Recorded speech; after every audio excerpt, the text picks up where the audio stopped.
प्रिय दर्शकों, मैं आपका इस क्रमबद्ध बाइबल अध्ययन कार्यक्रम सत्य वचन में हार्दिक स्वागत करती हूँ। मुझे आशा है कि आप सब इस अध्ययन के द्वारा आत्मिक लाभ प्राप्त कर रहे हैं। पिछले अध्ययन में हमने निर्गमन की पुस्तक का अध्ययन समाप्त किया है और आज से हम एक नई पुस्तक का अध्ययन आरंभ करने जा रहे हैं जिसका नाम है नए नियम में से मरकुस रचित सुसमाचार। आज के अध्ययन में हम सीखेंगे मरकुस रचित सुसमाचार के अध्ययन की रूपरेखा को, यूहन्ना द्वारा सेवक का परिचय। आज हम इस सुसमाचार के पहले 3 वचनों का अध्ययन करेंगे दोस्तों। तो आइए परमेश्वर के दास के द्वारा इन सब गहरी बातों को जानें और समझें। प्रिय दर्शकों, यह कार्यक्रम पवित्र बाइबल की शिक्षाओं के आधार पर ईसाई समुदाय के लिए उनके विश्वास को मजबूत करने और आध्यात्मिक विकास को बढ़ावा देने के लिए तैयार किया गया है। हमारा उद्देश्य किसी अन्य धर्म, पंथ, मत या विश्वास के लोगों की आलोचना करना, उनका विरोध करना या उन्हें नीचा दिखाना नहीं है। हम सभी धर्मों और समुदाय के लोगों का सर्वोच्च सम्मान करते हैं तथा इस कार्यक्रम में ऐसी कोई बात नहीं है जिसका इरादा किसी की भावनाओं, उनके विश्वास, उनकी आस्था को ठेस पहुंचाना, उन्हें नाराज करना या उनका अनादर करना हो। धन्यवाद।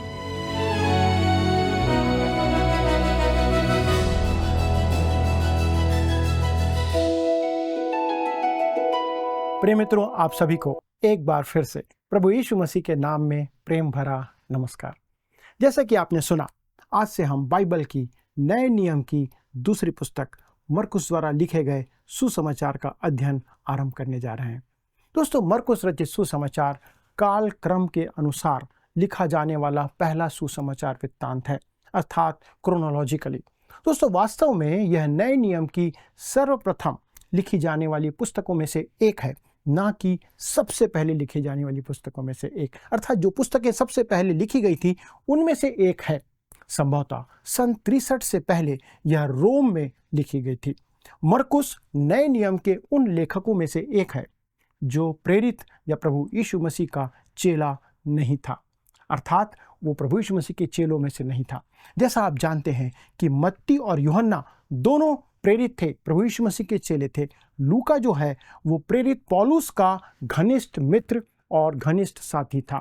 मित्रों, इसका पूरा नाम यूहन्ना मरकुस था, जिसमें यूहन्ना उसका यहूदी नाम था तथा मरकुस उसका लातीनी उपनाम या उसका सरनेम था। जैसा प्रेरितों के काम 12 अध्याय के पद 12 में लिखा है, यह जानकर वह उस यूहन्ना की माता मरियम के घर आया जो मरकुस कहलाता है। वहां बहुत से लोग इकट्ठे होकर प्रार्थना कर रहे थे। दोस्तों, आप पाते हैं कि यह उस समय का संदर्भ है जब शमौन पतरस बंदी गृह से मुक्त कराया गया था। वास्तव में धर्मशास्त्र बाइबल में यूहन्ना मरकुस का यह पहला ऐतिहासिक उल्लेख है जो दिया गया है। स्पष्ट तौर पर उसकी माता अर्थात मरकुस की माता यरूशलेम की कलीसिया की एक प्रतिष्ठित एवं धनी महिला थी तथा वहाँ की जो कलीसिया थी वह उनके घर में एकत्र होती थी कि आराधना कर सके। मरकुस ही पौलुस के साथ उसकी प्रथम प्रचार यात्रा पर गया था। ये वही व्यक्ति है जो पहली प्रचार यात्रा में पौलुस के साथ था। वह बरनबास का भतीजा था। पौलुस कुलोसियों की पत्री के 4 अध्याय के पद 10 में इस बात का उल्लेख करता है। वह शमौन पतरस का आत्मिक पुत्र था, अर्थात ये मरकुस, क्योंकि पतरस पहला पतरस 5 अध्याय के पद 13 में इसी बात को कहता है, जो बेबीलोन में तुम्हारे समान चुने हुए लोग हैं, वह और मेरा पुत्र मरकुस तुम्हें नमस्कार कहते हैं। ये वही मरकुस है जिसका उल्लेख यहाँ पर किया गया है। लंबे समय तक मरकुस का सुसमाचार पतरस का सुसमाचार माना जाता था या माना जाता रहा है, और मेरा अनुमान है कि इसका प्रमाण भी है जिसे हम आगे चलकर देखेंगे। यूहन्ना मरकुस पौलुस और बरनबास की प्रथम प्रचार यात्रा में उनके साथ था। जैसा मैंने कहा, प्रेरितों के काम 13 अध्याय के पद 5 में यही लिखा गया है, और सलमीस में पहुंचकर परमेश्वर का वचन यहूदियों के आराधनालयों में सुनाया। यूहन्ना उनका सेवक था, परंतु वह पंफूलिया के पिरगा से लौट गया, और ये मरकुस था जो कि वहां से लौट जाता है। संभवतः वह कुछ भयभीत था, इस कारण वो लौट गया। मुझे लगता है कि यूहन्ना मरकुस के पास लौट जाने का अपना कोई विशेष कारण रहा होगा, परंतु इस बात को भी याद रखें कि पौलुस उसे दूसरी प्रचार यात्रा में अपने साथ लेकर नहीं जाना चाहता था, जबकि उसका चाचा बरनबास उसे उस यात्रा में ले जाना चाहता था। बरनबास एक क्षमाशील व्यक्ति था और वह मरकुस को क्षमा करने के लिए तैयार था, परंतु पौलुस उसे क्षमा करना उस समय नहीं चाहता था। प्रेरितों के काम अध्याय 15 उसके पद 37 और 38 में लिखा हुआ है, तब बरनबास ने यूहन्ना को, जो मरकुस कहलाता है, साथ लेने का विचार किया, परंतु पौलुस ने उसे, जो पंफूलिया में उनसे अलग हो गया था और काम पर उनके साथ ना गया, साथ ले जाना अच्छा ना समझा। ये पौलुस का विचार था।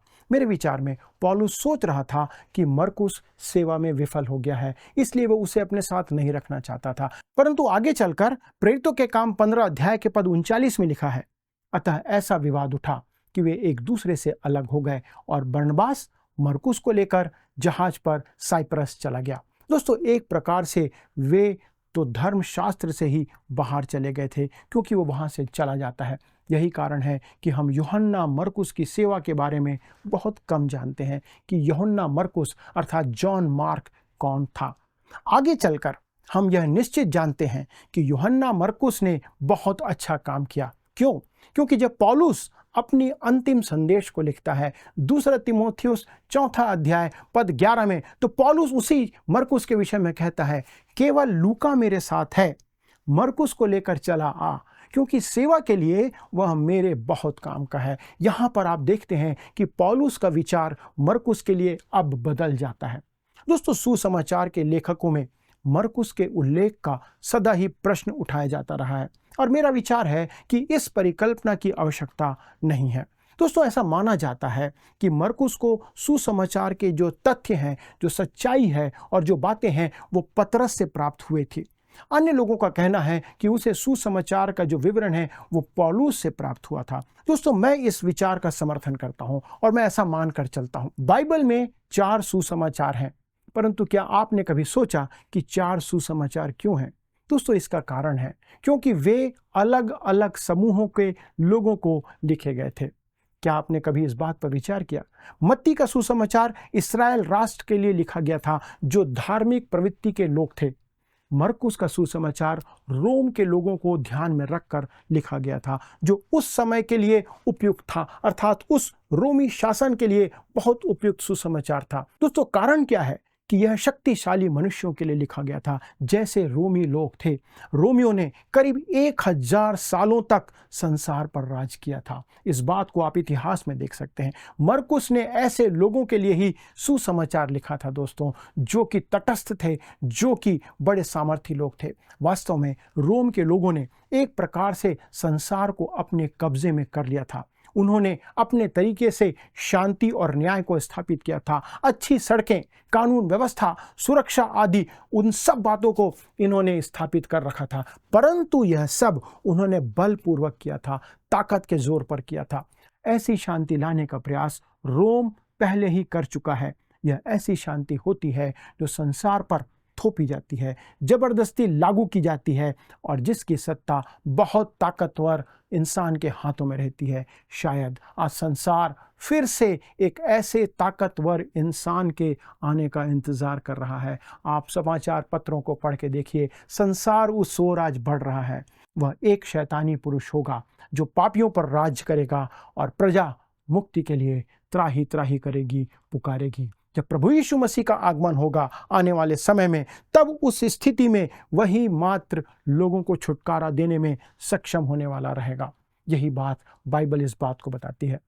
रोमियों की पत्री 1 अध्याय के पद 16 में पौलुस कहता है, क्योंकि मैं सुसमाचार से नहीं लजाता, इसलिए कि वह हर एक विश्वास करने वाले के लिए, पहले तो यहूदी फिर यूनानी के लिए उद्धार के निमित्त परमेश्वर की सामर्थ है। दोस्तों, यही वह सामर्थ है जो दया दिखा सकती है। ये सामर्थ जो परमेश्वर के वचन की, सुसमाचार की है, वही हम पर दया दिखाती है। जब कैसर राज्य करता था, तब संसार दया की कामना करता था, अपेक्षा करता था, परंतु उनके पास केवल अधिकार था। उस युग में उनके अधिकार का विरोध करने का साहस किसी में नहीं था, जैसा आज कई राष्ट्रों में है। दोस्तों, आप विरोध करने के साहस नहीं कर सकते, क्योंकि ऐसा करना उनके लिए प्राणघातक हो सकता था। उससे बच निकलना उनके लिए असंभव था। उन्हीं दिनों में परमेश्वर ने उस मानव समूह के लिए जो कि राज्य कर रहा था, शासन कर रहा था, उस मानव समूह के लिए संदेश भेजा और उस संदेश का लेखक यूहन्ना मरकुस को परमेश्वर ने ठहराया, जो मरकुस के नाम से जाना जाता है और मरकुस के सुसमाचार का वो लेखक है। ये है मरकुस का परिचय, ये है मरकुस की पहचान, जिसके सुसमाचार को हम आगे अध्ययन करने जा रहे हैं। यूहन्ना मरकुस हमें शमौन पतरस द्वारा दिए गए सुसमाचार का विवरण प्रस्तुत करता है। इस बात को याद रखिए। आरंभिक कलीसिया ने इसे सच माना था और इस पर वे अटल रहे। उदाहरण के लिए कलीसियाई पितरों में से पेपियास है, उन्होंने लिखा था कि यूहन्ना मरकुस ने अपना सुसमाचार वृत्तांत शमौन पतरस से प्राप्त किया था। मरकुस जो पतरस का अनुवादक था, उसने सब कुछ बड़ी सावधानी से लिखा जो वह स्मरण कर पाया, परंतु वह मसीह यीशु के कथनों और कार्यों के क्रम में नहीं था। इसके आगे आप देखते हैं कि यूरेबियस जो है वो कहते हैं कि पतरस का प्रचार सुनने वालों के मन में ऐसी पवित्रता और प्रकाशन भर गया था कि वे एक बार सुनकर उसके संदेश को सुनकर संतुष्ट नहीं हुए। वे उन सुनी हुई शिक्षाओं का लिखित संग्रह अपने पास रखना चाहते थे। अतः इस कारण उन्होंने मरकुस से निवेदन किया कि वह उन शिक्षाओं को जो वो शाब्दिक तौर पर बता रहा था लिख कर छोड़ दे, जो प्रचार द्वारा उन्हें सिखाई जा रही थी उसे लिख कर छोड़ दे। इस कारण अतः शमौन पतरस द्वारा कहा गया सुसमाचार यूहन्ना मरकुस की कलम से हम तक इस प्रकार पहुंचाया गया, जो हमारे हाथों में है, जिसको हम मरकुस का सुसमाचार कहते हैं। दोस्तों, यह क्रियाशीलता का काम करने का सुसमाचार है, क्योंकि शमौन पतरस ऐसा ही मनुष्य था। यह कर्मठता का सुसमाचार है जो रोमियों को लिखा गया था, रोम के निवासियों को लिखा गया था, जो स्वयं भी कर्मठ लोग थे, कर्मठ व्यक्तित्व थे। आप देखते हैं कि मरकुस के सुसमाचार में प्रभु यीशु मसीह अपने राजसीय वस्त्रों को उतारकर सेवा का अंगोछा बांध लेते हैं, कस लेते हैं। मत्ती के वृत्तांत में आपने देखा था, याद कर रहे होंगे कि प्रभु यीशु मसीह एक राजा के रूप में दर्शाए गए हैं, परंतु मरकुस के वृत्तांत में प्रभु यीशु मसीह को एक सेवक के रूप में दिखाया गया है। वह मनुष्यों का नहीं परंतु परमेश्वर का सेवक है। इस बात को भी याद रखिए। मरकुस 10 अध्याय के पद 45 में आप इस बात को पढ़ते हैं, लिखा है, क्योंकि मनुष्य का पुत्र इसलिए नहीं आया कि उसकी सेवा टहल की जाए, पर इसलिए आया कि आप सेवा टहल करें और बहुतों की छुड़ौती के लिए अपना प्राण दे। दोस्तों, मरकुस के सुसमाचार में प्रभु यीशु मसीह को यहोवा परमेश्वर का सेवक दर्शाया गया है, जो यशायाह 42 अध्याय के पद 1 और 2 की भविष्यवाणी को पूरा करता है, उसकी परिपूर्णता को दर्शाता है। लिखा है, मेरे दास को देखो जिसे मैं संभाले हूँ, मेरे चुने हुए को जिससे मेरा जी प्रसन्न है। मैंने उस पर अपना आत्मा रखा है। वह जाति जाति के लिए न्याय प्रकट करेगा। ना वह चिल्लाएगा और ना ऊंचे शब्द से बोलेगा, ना सड़क में अपनी वाणी सुनाएगा। दोस्तों, प्रभु यीशु मसीह अपनी मानवीय सुंदरता और ईश्वरीय परिपूर्णता के साथ भलाई करते हुए आए। दोस्तों, यह केवल सुसमाचार का आरंभ था, जहां से सुसमाचार आरंभ होता है। प्रभु यीशु मसीह मारे गए और उसके बाद फिर से वो जी उठे। फिर उन्होंने अपने लोगों से कहा, जाओ, गो, तब सुसमाचार पूरा हुआ। दोस्तों, यदि आप जाते हैं, सुसमाचार सुनाते हैं, तब ये सुसमाचार पूरा होता है। आज भी यही सुसमाचार है जो प्रभु यीशु मसीह हमको देता है। दोस्तों, अब हम देखते हैं कि मरकुस की लेखन शैली या उसके लिखने का जो शैली है वो संक्षिप्त और स्पष्टवादी है, प्रासंगिक एवं उत्साही है तथा अल्प एवं मृदु है। अर्थात जो कुछ वो लिखता है वो बहुत संक्षेप में लिखता है। मरकुस अधिक शब्दों का उपयोग ना करते हुए सीधे मुद्दे की बात करता है। यह कर्मठता और उपलब्धि का सुसमाचार है। इस सुसमाचार में प्रभु यीशु को शब्दों और कहानियों से सुशोभित करने के बदले प्रभु यीशु मसीह को काम करने के लिए तैयार और काम करते हुए दिखाया गया है, एक सेवक के समान।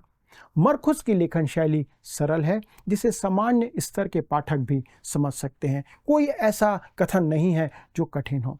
इस सुसमाचार में संयोजक शब्द और, अर्थात जब हम कहते हैं और, जो कि दो को जोड़ता है, किसी अन्य शब्द की तुलना में सबसे अधिक उपयोग किया गया है। अर्थात ये जो शब्द है और, ये बार बार आपको इसमें पढ़ने को मिलेगा और इसको करीब 1331 बार उपयोग किया गया है, जो कि अंग्रेजी बाइबल में दिया गया है। दोस्तों, आप इस और को गिन करके देख सकते हैं जो कि मरकुस के सुसमाचार में है। फिर भी यदि इसका यथोचित उपयोग किया जाता है या किया जाए तो यह एक प्रभावशाली शब्द है, अर्थात और। दोस्तों, यह एक कर्मवाचक शब्द है जिसका अर्थ है आगे कुछ और भी होने वाला है, अर्थात दो कार्यों को, दो बातों को जोड़ने का काम ये और करता है, और कोई भी वाक्य और के साथ कभी समाप्त नहीं होता है। इसका मतलब जब आप और कहते हैं तो उसके आगे कुछ और बात है जो आप कहने जा रहे हैं। यह शब्द हमें किसी अन्य कार्य की ओर ले चलता है या हमें आगे बढ़ाता है। मेरा अनुमान है कि मरकुस ने यह सुसमाचार रोम में रहते हुए ही रोमी लोगों के लिए लिखा था, क्योंकि वे व्यस्त लोग थे जो ताकत और कर्म में भरोसा रखते थे। संभवतः रोमी लोग इस प्रश्न का उत्तर चाहते थे कि क्या यीशु इस कार्य को करने के योग्य है या पूरा कर सकता है। यह सुसमाचार इतना छोटा है कि एक व्यस्त व्यक्ति भी, जिसके पास समय की कमी है, वो व्यक्ति भी इसे पढ़ने के लिए आसानी से समय दे सकता है। पुराने नियम के संदर्भ और यहूदी प्रथाओं का उल्लेख एक और प्रमाण है कि यह सुसमाचार परदेशियों के लिए, अन्य जातियों के लिए लिखा गया था, जो इस बात को साबित करता है। मत्ती अपने सुसमाचार में प्रभु यीशु मसीह की वंशावली देता है। क्यों? क्योंकि एक राजा की वंशावली जानना सभी के लिए आवश्यक है। परंतु मरकुस प्रभु यीशु मसीह की वंशावली नहीं लिखता है, न देता है, क्योंकि आप एक सेवक या एक दास की वंशावली देखना नहीं चाहते। आप केवल उसका संदर्भ जानना चाहते हैं कि वह कौन है। दोस्तों, एक सेवक को केवल अपना काम करना होता है। उसके लिए महत्व है कि क्या वो काम करना जानता है और क्या वो काम को पूरा करेगा।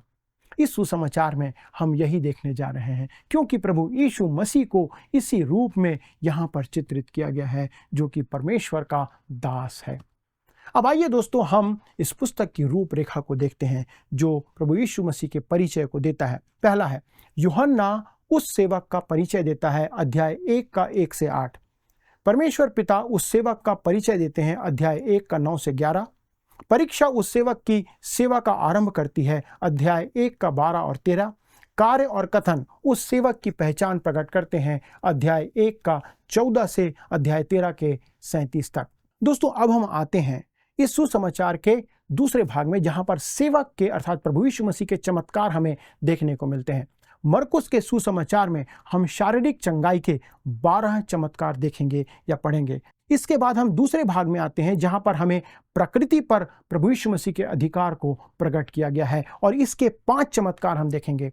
आंधी को शांत करना, 5000 को भोजन खिलाना, पानी पर चलना, इसके बाद 4000 को भोजन कराना, अंजीर के वृक्ष को शाप देना और उसका सूख जाना। इसके बाद हम आते हैं तीसरे भाग में, जहां पर आपको दुष्टात्माओं के ऊपर यीशु के अधिकार को प्रकट किया गया है, और यहां पर आप 8 चमत्कार देखेंगे। इसके बाद आता है दोस्तों चौथा भाग, जहां पर मृतकों को पुनर्जीवित करने की अलौकिक चंगाई है, जो कि याईर की मृतक पुत्री के जी उठने को दिखाया गया है। दोस्तों, इसके बाद आप देखते हैं कि दृष्टांत और शिक्षाएं दी गई हैं, जहां पर आपको 10 दृष्टांत पढ़ने को मिलेंगे। इसके आगे दोस्तों आपको 22 अन्य शिक्षाएं मिलेंगी, और तब अंतिम बात, जहां पर आप 9 प्रमुख घटनाओं को देखेंगे, और अंततः आप देखते हैं कि सेवक की मृत्यु अर्थात प्रभु यीशु मसीह की मृत्यु, उसका दफनाया जाना और प्रभु यीशु मसीह का पुनरुत्थान, अध्याय 14 के 1 से 16 अध्याय के पद 20 तक।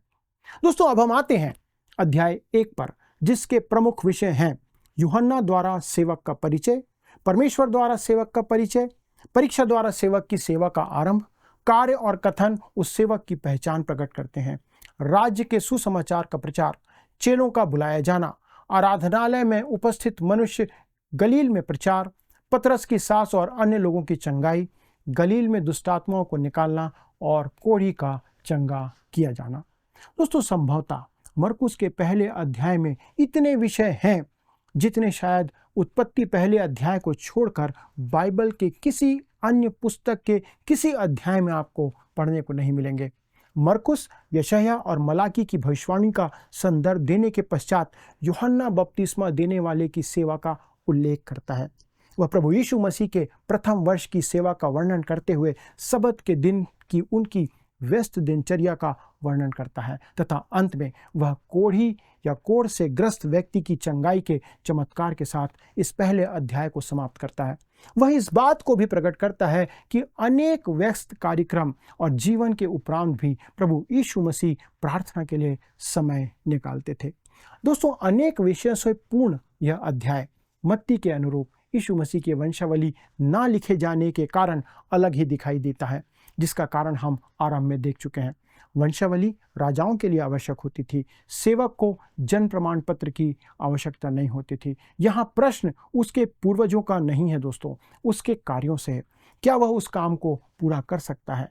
यहोवा का सेवक यहाँ अपनी उपलब्धियों के द्वारा पहचाना जाता है। इसके अतिरिक्त रोमियों और अन्य व्यक्तियों को प्रभु यीशु मसीह की वंशावली से कोई सरोकार, कोई मतलब नहीं था जो उसे अब्राहम तक ले जाती है। अब जब हम सुसमाचार पर मनन करने जा रहे हैं तो हम परमेश्वर से याचना करें कि वह हमें प्रभु यीशु मसीह के साथ अनंत जीवन में या जीवंत संबंध में लेकर आए। हम प्रभु यीशु मसीह का दर्शन करने जा रहे हैं दोस्तों। जैसा कि डॉक्टर ए.जे. गॉर्डन ने कहा था, एक दृष्टि डालना उद्धार देता है, परंतु एक टक निहारते रहना हमें पवित्र बना देता है। ये बात यहाँ पर सत्य साबित होते हम देखेंगे। दोस्तों, अब हम आते हैं मरकुस रचित सुसमाचार के अध्याय 1 के पद 1 से 3 पर, जहां पर यूहन्ना उस सेवक का परिचय देता है। आइए हम पढ़ते हैं मरकुस 1 उसका 1 से 3। लिखा है, परमेश्वर के पुत्र यीशु मसीह के सुसमाचार का आरंभ। जैसा यशायाह भविष्यवक्ता की पुस्तक में लिखा है, देख मैं अपने दूत को तेरे आगे भेजता हूँ जो तेरे लिए मार्ग सुधारेगा। जंगल में एक पुकारने वाले का शब्द सुनाई दे रहा है कि प्रभु का मार्ग तैयार करो। दोस्तों, यहाँ पर ध्यान रखिए कि यह ना तो यीशु मसीह के जीवन का आरंभ है और ना ही यूहन्ना के जीवन का आरंभ। यह उस सुसमाचार का आरंभ है जब प्रभु यीशु मसीह इस पृथ्वी पर आए, क्रूस पर मारे गए तथा फिर से जी उठे। मित्रों, यही सुसमाचार है जो आपके और मेरे लिए है। धर्मशास्त्र बाइबल में 3 प्रकार के आरंभ का उल्लेख किया गया है। आइए हम उनको कालक्रम के अनुसार देखते हैं। पहला, यूहन्ना 1:1 में लिखा है, आदि में वचन था। यह हमें समय के आरंभ से भी पहले के समय में ले जाता है। मानव मस्तिष्क इसे समझने में असमर्थ है। मेरे विचार में यह कालक्रमिक होने के स्थान पर तार्किक ज़्यादा है, क्योंकि हमें आरंभ करने के लिए अतीत में या पास्ट में किसी एक बिंदु की आवश्यकता होती है जहां से हम आरंभ कर सकें। जब हम एक हवाई जहाज को देखते हैं या मैं देखता हूं तो मैं अनुमान लगा सकता हूं कि यह हवाई जहाज किसी हवाई अड्डे से उड़ा होगा और जहां पे इसको उतरना है वहां भी एक हवाई अड्डा होगा। भले ही हम उसे ना देख पाएं, परंतु यह अनुमान लगा सकते हैं कि हवाई जहाज कहीं से तो उड़ा होगा। इसी प्रकार जब मैं ब्रह्मांड को, यूनिवर्स को देखता हूं तो मैं अनुमान लगा सकता हूं कि कभी तो उसका आरंभ हुआ होगा और उस कहीं आरंभ के समय पर एक परमेश्वर उपस्थित है जिसने इसे बनाया। परंतु फिर भी दोस्तों, मैं उस आरंभ के बारे में कुछ नहीं जानता हूं। परमेश्वर अचानक ही अनंत में से निकलकर हमारे सामने प्रकट होता है जब हम बाइबल को आरंभ करते हैं। हमें उस स्थान पर बस एक चिन्ह लगाना है जहां वे हमसे मिलते हैं, मुलाकात करते हैं। अतीत में हम जितना पीछे जाने का सोच सकते हैं, आप जितना पीछे सोच सकते हैं, परमेश्वर उससे पहले वहां उपस्थित था। दोस्तों, दूसरा है उत्पत्ति 1 अध्याय का पद 1। लिखा है, आदि में परमेश्वर ने आकाश और पृथ्वी की सृष्टि की। दोस्तों, यह वह स्थान है जहां हम अनंत से निकलकर समय में प्रवेश करते हैं, जहां पे हम अनंत से आकर के समय आरंभ होते हुए देखते हैं। यद्यपि बहुत से वैज्ञानिक और मनुष्य सृष्टि या ब्रह्मांड के आरंभ का अनुमान लगाते आ रहे हैं, परंतु कोई उसे अब तक जान नहीं पाया है। मनुष्यों ने 6000 साल से लेकर 3 करोड़ साल तक का अनुमान लगाया है। इसमें से कुछ भी हो सकता है। दोस्तों, हम बहुत कम जानते हैं, लेकिन जब हम उनकी उपस्थिति में आते हैं और उन्हें वैसा ही जानने लगते हैं जैसा वे हमें जानते हैं, तब हमें एहसास होगा कि हम धुंधले शीशे में ही कुछ देख रहे हैं। हमें कोई बात स्पष्ट नहीं दिखाई देती।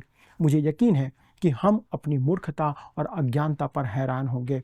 हमारे परमेश्वर महान है दोस्तों, और उनके पास पर्याप्त समय है। तब आता है मरकुस के सुसमाचार का पहला अध्याय पद 1। यहाँ पर लिखा है, परमेश्वर के पुत्र यीशु मसीह के सुसमाचार का आरंभ।